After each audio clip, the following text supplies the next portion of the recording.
Hello guys, this video will help you understand how to set up and use the Tuya Smartwatch.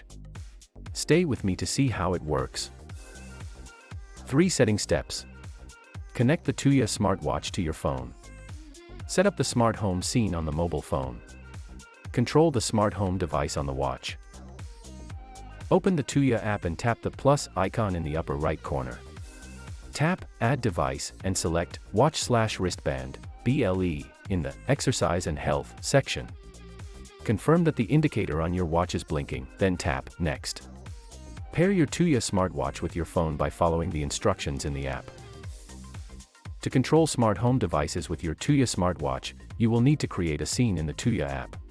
To do this, go to the Scene section and tap Create Scene.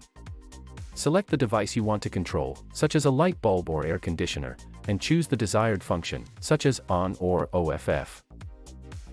To control the device with your watch, simply swipe the screen from left to right and tap the IoT icon.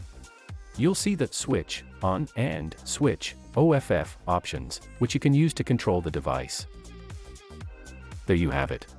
That was our Tuya Smartwatch User Guide Roundup.